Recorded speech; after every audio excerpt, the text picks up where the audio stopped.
immunotherapy for colorectal cancer has been established very well for only a subgroup of patients, since most of colorectal cancer patients have what is called cold cancer type, in which current therapeutic options using immune checkpoint inhibitors are known with limited efficacy.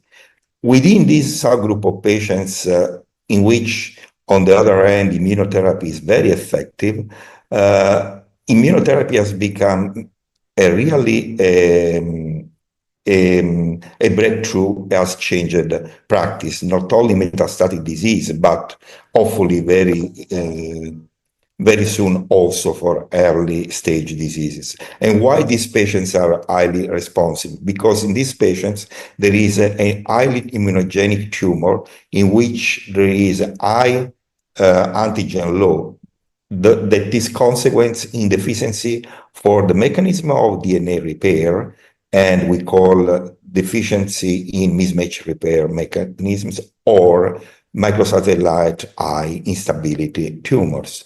And about 10 to 15% of patients could have this kind of tumor characteristics in localized colon or rectal cancer, whereas only about 5% of these patients are with these characteristics within the metastatic disease. Then there is very few patients in which immunotherapy is very, very active also for other mutations such as POL-E or POL-D1 mutations. So what has been presented in Berlin that is refining the use of immunotherapy in colorectal cancer sensitive patients?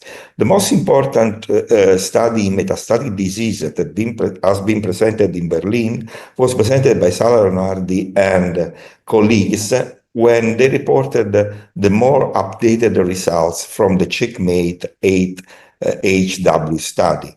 In this study was shown that nivolumab plus ipilimumab, therefore an anti-PD-1 antibody, and combination with initial doses of anti-CTLA-4 antibody is highly effective and superior in terms of propagation-free survival, not only to chemotherapy, but also to nivolumab monotherapy. This has been really a breakthrough that has changed and is changing the approach to metastatic colorectal cancer patients for first line, in which MSI-high status or deficient mismatch repair status is known.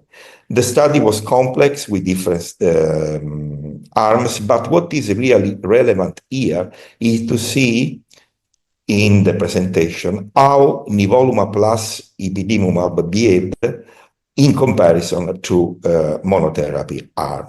Patients were very well balanced within different countries, within patient characteristics. I don't enter in these aspects, but what is really very relevant with the updated data on progression-free survival is that with this longer follow-up, patients receiving the combination of the two immune checkpoint inhibitors have a very, very long progression-free survival. As you can see, at 48 months after starting treatment, 2 out of 3 patients that receive the combination are still free of progression. And there is a difference if we compare to nivolumab that is statistically significant, although was not really the same that was expected for the threshold that was predefined for the study. But besides this, there is a clear clinical sign of evidence that combination is better than monotherapy in terms of PFS. And this applies to all subgroups of patients that you can consider within the metastatic disease. And also in terms of response rate, clearly there is an advantage for the patient receiving the combination. Safety was very, very good, also because ipilimumab in these combinations is used at relatively low dose and for a short time, and so the increase of toxicity over nivolumab monotherapy is relatively low.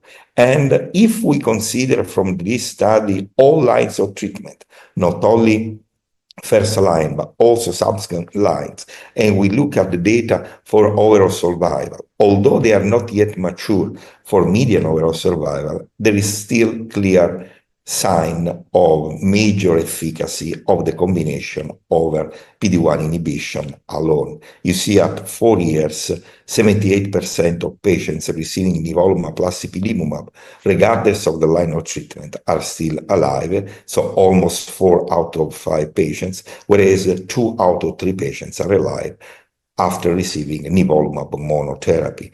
And the same will be for immunotherapy efficacy in terms of PFS of the combination over monotherapy.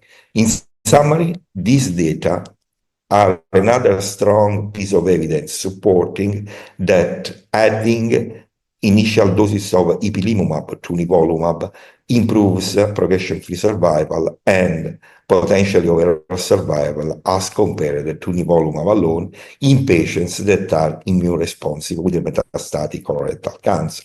But another important issue is if we move from metastatic disease to early stage disease, and if we move from potentially responsive patients with deficiency in mismatch repair to patients that are the most frequent patients with colon cancer, the ones in which tumor has the mismatch repair machinery working, therefore proficient, are we able to define which are the patients that could have benefit from immunotherapy?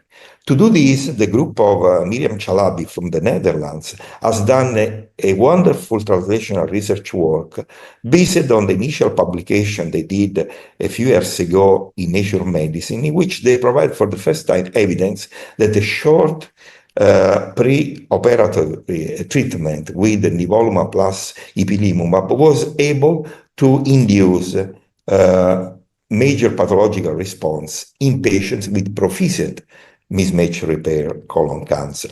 So this study was treating for only 2 cycles of nivolumab the patients, in 1 cycle also ipilimumab before surgery. And after surgery, a series of translational research experiments have been performed trying to correlate with response rate, ctDNA dynamics, transcriptomics and genomic analysis, not only within the tumor cells, but also within the tissue, tumor tissue microenvironment, searching for markers or potential biomarkers of lack of response or of sensitivity to this neoadjuvant treatment. And as you see in the small group of patients that were treated, in 6 patients, there were 6 major pathological response. Half of them were complete pathological response in these proficient mismatch repair positive patients. So an important issue, I don't enter within all the dynamics of this study, is that at the end of a series of wonderfully done translational research experiments, the authors were able to define that TP53 mutations, whole genome duplication, and signature for proliferation were associated with response to nivo-ipi. Mutations in KRAS G12 was associated with lack of response, especially when patients had a wild-type TP53 tumor. Another important issue, there was signs of activity when was shown high proliferative activity and high activation of CD8 plus T cells that in some way were defining it as dysfunctional tumor-reactive phenotype that responded to immunotherapy. Immune infiltration and immune signature by itself were not, on the contrary, markers of response or lack of response. Obviously, these are very interesting scientific data, but still we lack clear biomarkers for defining the potential responders.